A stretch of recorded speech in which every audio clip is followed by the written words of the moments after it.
Hello guys, আসসালামু আলাইকুম। এই মুহূর্তে আমরা আছি মাওনা চৌরাস্তা ওভার ব্রিজের উপরে যাইতাছি এখন। এখানে অনেক লোক বাসের জন্য অপেক্ষা করতে আছে।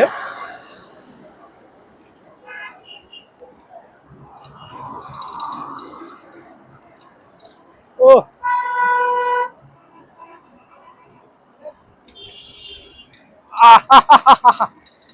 ভালো লাগে তাই না? নিচে কি গ্যাঞ্জাম! নিচের দৃশ্য আপনাদেরকে একটু দেখাই, দেখা যাবে কিনা সন্দেহ। হ্যাঁ, উপরে একদম ক্লিয়ার রাস্তাটা, নিচে প্রচুর জ্যাম এবং যানজট। আপনাদেরকে যদি দেখাইতে পারতাম তো ভালো হইতো। হ্যাঁ, আপনাদেরকে একটু দেখানোর চেষ্টা করি।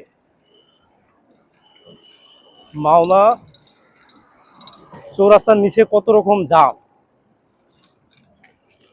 একটু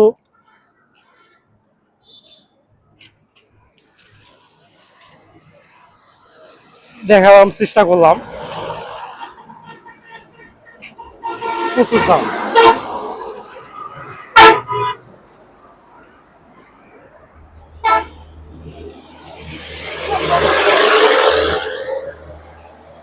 উপরে ব্রিজটা দেওয়ার কারণ অনেক সুবিধা, নিচে জ্যাম, উপর দিয়ে খুব সহজেই গাড়ি যেতে পারে। নিচে অনেক দোকানপাট, অনেক মানুষের জ্যাম। উপরটা একদম ফাঁকা রাস্তা। আপনারা যদি শর্টকাট যেতে চান, ও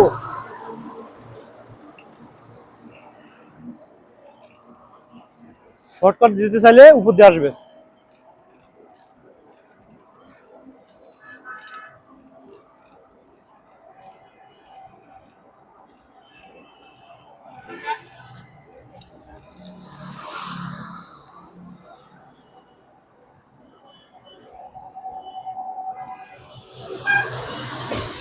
এই যে উপরের দৃশ্য।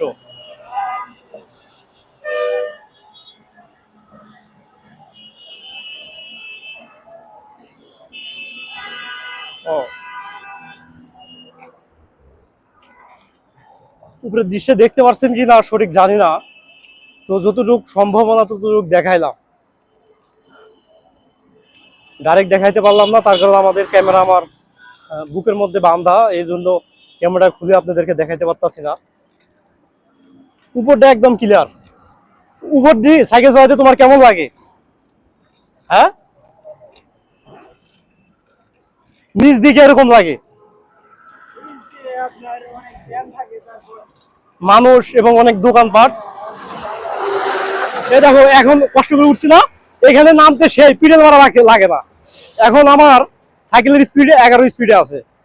এখন যদি পিডেল মারি 12 স্পিডে, আরো স্পিড বাড়বে। তো আমরা পেডেল মারবো না, সামনে অনেক গাড়ি আবার যাম।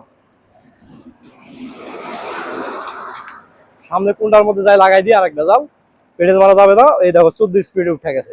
পেডেল ছাড়া স্পিড বাড়ে কেন? এটা যে ঢাল জায়গা, এই জন্য সুন্দর মতো ও হাত ছাড়ি দিয়ে চলাই যাবো, অনেক সেরকম মতো লাগতেছে। এটা তো একটা ভালো লাগার দৃশ্য। হ্যাঁ, অনেক লোকরে আজকে খাবার দিলাম, এখন বাসার দিকে রওনা দিচ্ছি। অনেক দূর গেছিলাম, প্রায় গড়গড়িয়া মশলাবাড়ি পর্যন্ত গেছিলাম। এখন বাসার দিকে রওনা দিচ্ছি। আচ্ছা, ভালো থাকবেন। এই পর্যন্তই। আল্লাহ হাফেজ।